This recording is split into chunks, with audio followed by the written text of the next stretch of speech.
데살로니가전서 2장 7절 말씀 다 같이 한 목소리로 받들어 읽도록 하겠습니다. 우리는 그리스도의 사도로서 마땅히 권위를 주장할 수 있으나 도리어 너희 가운데서 유순한 자가 되어 유모가 자기 자녀를 기름과 같이 하였으니 아멘. 하나님 아버지께서 우리에게 주시는 축복은 하나님께서 성령님을 통해서 마치 자기 자녀에게 젖을 먹이는 그런 엄마처럼 우리와 함께 해주신다는 겁니다. 하나님께서는 우리에게 예수 그리스도를 통해서 바로 그러한 복음으로 우리에게 다가오십니다. 그렇기 때문에 우리가 그 복음을 믿는 믿음은 말 그대로 어린아이와 같은 믿음으로 그 복음을 받아들여야 되고, 또한 그러한 믿음으로 우리가 복음을 전하고 또 복음을 따라 살 때에 하나님께서 우리를 양육해 주시는, 또 우리에게 주시는 그 축복을 받아 누릴 수가 있습니다. 그래서 이제 앞에서 지금까지 이제 사도 바울이 나는 우리는 이렇게 복음을 전하지 않았다 뭐 이야기를 하면서 그 부정적인 부분에 대해서 이제 6절까지 이야기를 했죠. 그리고 7절 이제 전반절에서도 그리스도의 사도로서 마땅히 권위를 주장할 수 있으나 라고 이야기하는데, 그러면은 그렇지 않은 모습이 어떤 것이냐를 바로 이제 7절 하반절부터 그 이야기하는 것을 보면은, 그 모습을 보면은 그 의미가 무엇인지 이제 정확하게 알 수가 있죠. 우리가 어제 이제 이 유순한 자라는 말은 아이, 또 젖먹이, 그 아기 이런 말로도 이제 번역이 될 수 있다. 우리가 나누었고 그 의미에 대해서 살펴보았습니다. 그래서 이제 사도 바울은 이제 7절에서는 그래서 이 비유를 발전시키고 있는데, 이제 먼저 7절에서는 아이의 자기 자신을 비유하고 있고, 그 다음에 7절 마지막에서는 자기 자녀에게 젖을 먹이는 엄마에 비유하고 있고, 11절에는 또 아버지로 비유하고 있고, 17절에서는 이제 고아와 같은 모습으로 또 자기 모습을 비유하고 있습니다. 그래서 하나님 아버지 앞에서 우리는 늘 어린아이와 같은 자이며, 또 그렇게 우리가 믿음으로 주님 앞에 믿고 의지하고 주님께서 주시는 우리를 채워주시는 그 은혜를 받을 때에 또 우리가 이제 하나님 아버지를 대신해서 또 이 젖먹이는 엄마처럼 또 아버지처럼 그렇게 우리가 하나님의 복음을 전하고 또한 하나님의 은혜를 전해주는 그러한 자리에 설 수가 있습니다. 마지막 이제 17절에서는 고아에 비유하고 있는데, 자기가 이제 고난을 당한 상황을 이제 고아에 비유하고 있는데, 그것은 또한 이 7절에서 유순한 자, 즉 아기와 이렇게 그 짝을 이루면서 수미 쌍관을 이루는 거죠. 그래서 우리는 아기와 같고, 그러나 또 세상적인 관점에서 보면은 그 핍박과 박해와 환난을 당하는 과정에 있기 때문에 마치 고아처럼 그렇게 버림받은 것처럼 보이지만, 그러나 하나님 아버지께서 또한 하나님께서 예수님과 성령님을 통해서 우리에게 그 젖먹이는 엄마처럼 우리를 그 품에 품어주시고 지켜주시고 보호해주시는 바로 그 은혜 가운데 있다. 그렇기 때문에 이제 그런 핍박과 환난을 받는, 마치 그냥 아기가 아니라 고아처럼 그렇게 버려진 상태에 있는 것처럼 보이지만, 오히려 그런 자리에서 사도 바울은 빌립보에서 그렇게 고난을 받았지만 데살로니가에서는 또 복음을 전하면서 데살로니가 교회 교인들에게는 마치 젖먹이는 엄마처럼, 아버지처럼 또 그렇게 하나님의 은혜와 사랑을 베풀 수가 있었다는 거죠. 그게 바로 이제 복음의 능력입니다. 그래서 이것은 단순히 사도 바울뿐만 아니라 오늘날 교회가 또 어떤 역할을 해야 되는지, 또 하나님께서 우리에게 어떤 또 은혜를 주시고 또 우리가 그 은혜를 어떻게 나누어야 되는지, 바로 그 은혜를 받아서 나누어 줄 수 있는 그런 믿음의 자세를 보여주고 있습니다. 그리고 또한 우리가 한 가지 여기서 기억해야 할 것은 우리가 바로 그러한 하나님의 은혜의 통로로서 바로 또 그렇게 젖먹이는 엄마처럼 또 아버지와 같처럼 그렇게 우리가 이 교회를 통해서 복음의 사명을 감당할 때 그것을 통해서 또 실제로 우리가 하나님께서 우리의 아버지로서 또 젖먹이는 엄마로서 우리를 지켜주시고 보호해주시는 또 베풀어 우리에게 공급해주시는 그 은혜를 받을 수가 있다. 그러니까 우리가 뭐 그렇게 하는 게 아니라 내가 그렇게 할 수 있는 것이 아니라 그냥 하나님께 그런 은혜를 받아서 사실 우리가 중간에 이제 전달해 주는 그런 역할을 하는 것이죠. 그것을 통해서 바로 하나님 아버지의 가정에서만 누릴 수 있는 그런 행복을 우리가 누릴 수가 있습니다. 그래서 어제 우리가 나눈 것 같은 이제 어린아이와 같이 되어야 된다라고 할 때 복음이라는 것이 진리이기 때문에 순수하게 말 그대로 겉과 속이 다르지 않은 그러한 아이들처럼 아기처럼 그렇게 우리가 믿음 안에서 그렇게 서야지 주님의 복음을 제대로 받을 수 있고 주님께서 주시는 은혜를 제대로 받을 수 있고 그것을 나누어 줄 수가 있죠. 그래서 우리가 늘 기억해야 될 것은 하나님 앞에 순수하지 않으면 우리가 하나님의 은혜를 제대로 받을 수 없다라는 사실을 기억하고 마음이 간사하는 그러한 자꾸 자기 자신을 포장하고 가식적으로 그렇게 하면은 하나님의 은혜를 받을 수 없다라는 사실을 우리가 늘 기억해야 됩니다. 하나님은 진리 하나님이시기 때문에 하나님께서 제일 싫어하시는 것이 거짓입니다. 그렇기 때문에 이 사탄은 또 뭡니까? 사탄에 대해서 예수님께서 요한복음 8장에서 사탄은 거짓의 아비다라고 말씀하셨어요. 그래서 우리 안에 우리가 늘 기억해야 할 것은 이 이중적인 모습, 간사한 모습, 그리고 또 자기 자신을 포장하고 가식적으로 그렇게 하는 태도를 하나님께서 싫어하신다. 그리고 또 이중적인 모습으로 그렇게 앞에서 사도 바울이 이야기하는 것처럼 속임수로 자기의 불순한 동기를 숨기고 하는 그런 모든 것들에 대해서 겉과 속이 다른 그러한 것을 하나님께 그러한 자세는 하나님께 절대 은혜를 받을 수 없다. 우리가 늘 이것을 기억해야 됩니다. 그것은 우리가 그렇게 자세히 있을 때는 결국은 거짓의 아비인 사탄을 따르는 것이 되고 만다. 우리가 늘 그것을 기억할 필요가 있습니다.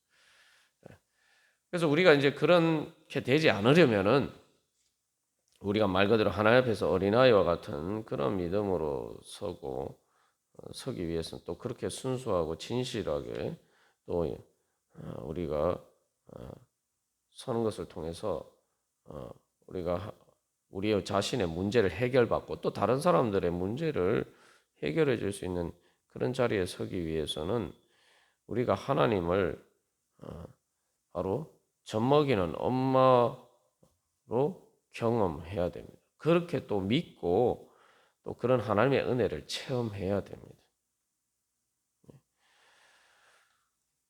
그래야지만 우리가 그 은혜를 받고 또 나누어 줄 수 있어요. 그래서 이제 여기서 유모가 자기 자녀를 기름과 같이 이렇게 이제 번역이 되어 있는데 여기 유모는 말 그대로 이 젖먹이는 사람이죠. 그래서 여기서 이제 엄마라고 하지 않고 이제 특별히 젖먹이는 유모애라고 이야기하고 있어요. 근데 유모 꼭 뭐 우리가 보통 유모라고 하면은 자기 친자식이 아닌데 이제 젖을 먹이는 사람을 이제 예, 유모라고 얘기하죠. 이게 뭐 보모하고 또는 다 다른 개념이죠. 보모는 그냥 아이를 또 어린 아이를 돌보는 사람을 보모라고 하는데 여기서 이제 유모라고 할 때 말 그대로 젖을 먹이는 그러한 유모를 이야기합니다. 근데 그 단순히 유모라고 얘기하지 않고 유모라고 얘기할 때 이제 우리가 전문적인 의미에서 이제 자기 그런 자기 자녀가 아닌데 젖먹이는 그러한 유모를 의미할 수도 있지만 여기에서는 이제 그 다음에 자기 자녀를이라고 되어 있죠. 자기 자녀 그러니까 자기 자식. 그러니까 여기서 이제 유모는 그냥 우리가 일반적으로 하던 유모가 아니라 어, 젖먹이는 엄마를 이야기합니다.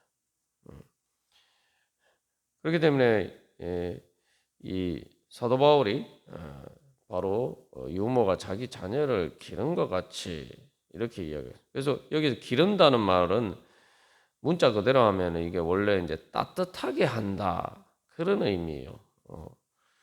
그래서 이 신명기 22장 6절에 이제 그게 의미가 잘 나타나 있는데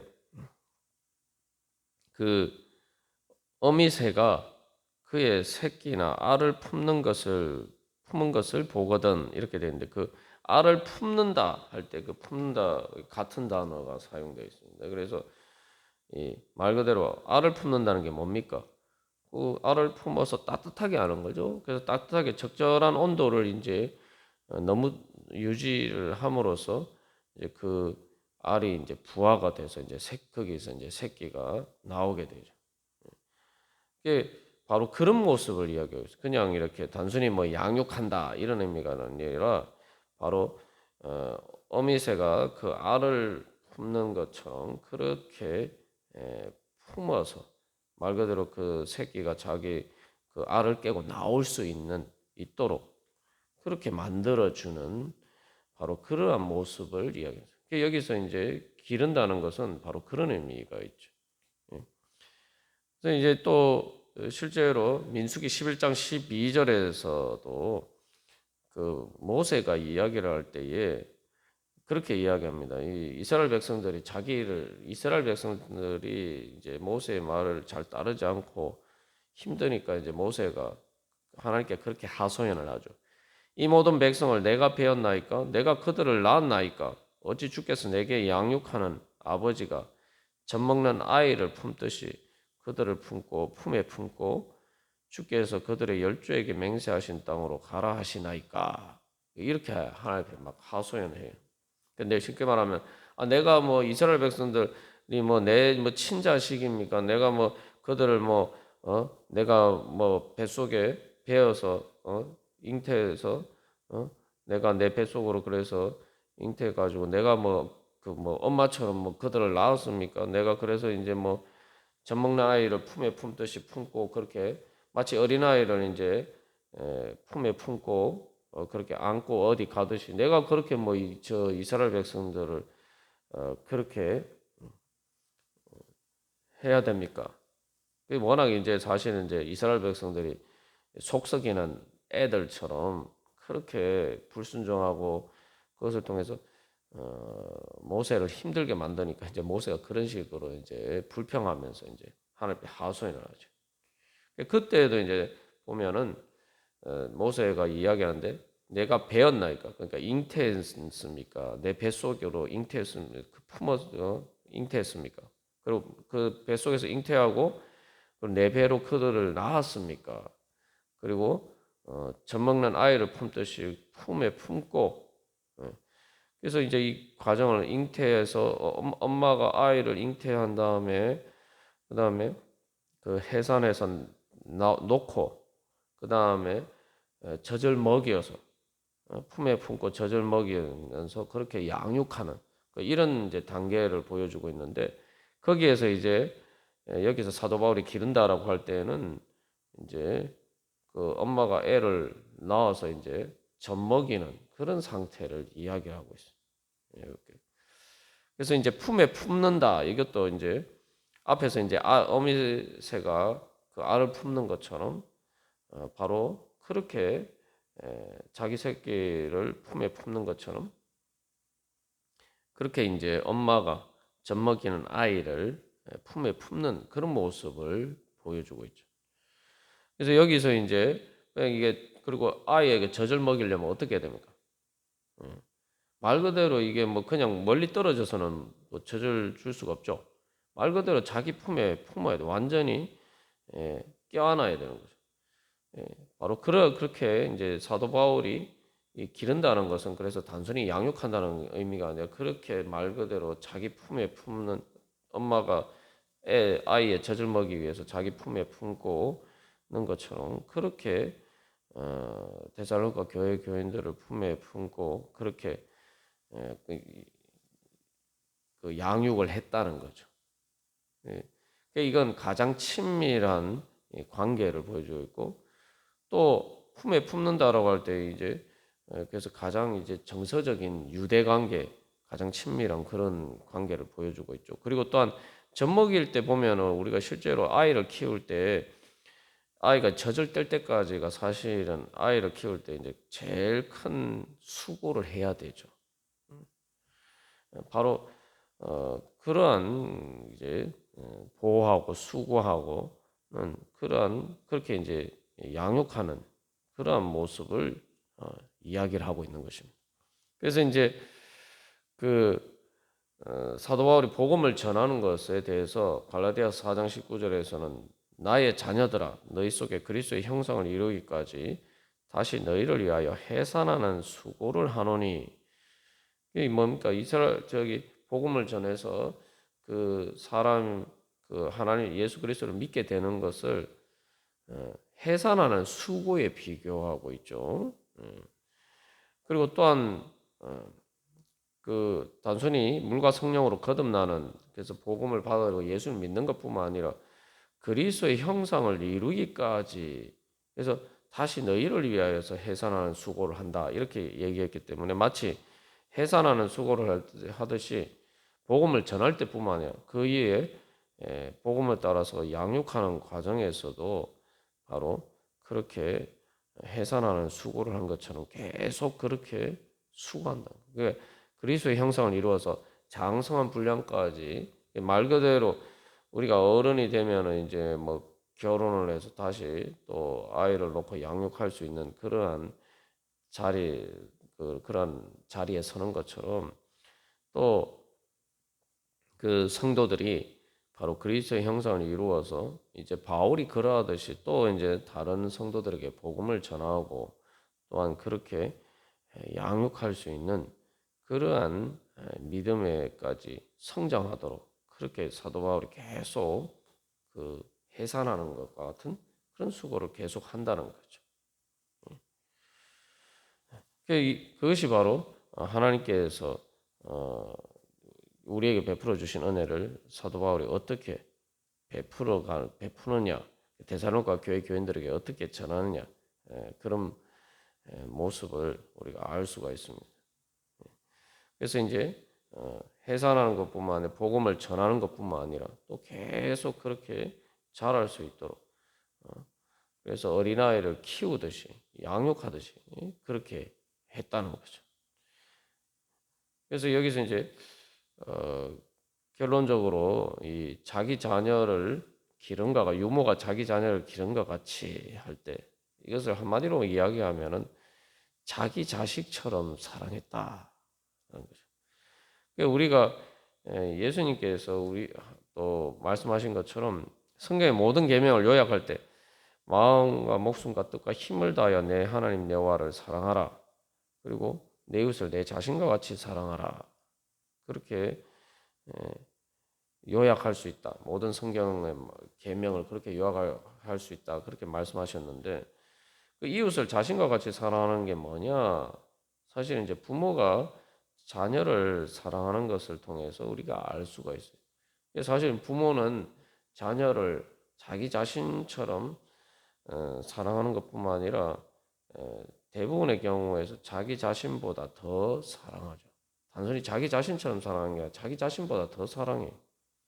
이제 그게 어떻게 보면 이제 생명의 본능이고 그런 것들이 있기 때문에 세상 모든 생명체들이 이렇게 이런 어떻게 보면은 약육강식에 밀린 것 같은 정글과 같은 그런 세상 속에서도 그런 연약한 동물들도 그런 새끼들이 자랄 수가 있는 거고 성체가 될 수가 있는 거고 사람도 마찬가지죠. 거기에는 바로 자기 자신보다 더 사랑하는 바로 그 엄마의 사랑이 있고 그것이 사실은 이제 하나님께서 온 세상을 창조하신 그리고 예수님을 우리에게 주신 아끼지 않고 자기 독생자조차도 아끼지 않고 우리에게 주신 바로 그 하나님의 사랑이 그렇게 나타난 거죠. 예수님을 통해서 하나님께서 보여주신 것은 바로 그런 사랑입니다. 자기 자신보다 우리를 더 사랑하시는 그 사랑을 보여주신 것이죠. 우리가 하나님의 자녀라고 할 때에 이제 하나님께서는 우리를 그렇게 사랑하셨다는 거예요. 그래서 사실 하나님의 아버지야 우리가 하나님 아빠 아버지라고 부르도록 성령님께서 인도하신다고 하는데 그 아빠라고 할 때는 사실 이제 구약 성경에도 그런 모습들이 자주 이렇게 나타나죠. 그래서 하나님께서는 엄밀하게 말하면 이제 우리가 비유적으로 아빠라고 이야기하지만 하나님께서는 예수님을 통해서 성령님을 통해서 우리에게 젖먹이는 엄마처럼 그렇게 우리에게 다가오시고 또 그렇게 오늘도 우리와 함께 하시면서 우리를 지켜주시고 보호해 주시고 양육해 주시고 인도해 주십니다. 우리가 오늘도 주님 앞에 그런 바로 하나님의 사랑을 기억하고 그 하나님의 사랑을 바라보면서 그 어린아이가 젖먹이는 엄마 품에 안기는 것처럼 그렇게 우리가 주님 앞에 나아가고 또 이 세상에 살지만 늘 우리가 그런 우리의 엄마와 같은 그러한 하나님 아빠 아버지의 품 안에서 우리가 살아감을 기억하고 또 늘 그 주님 안에서 그렇게 살아가기를 간절히 소망합니다. 다 같이 기도드리시겠습니다.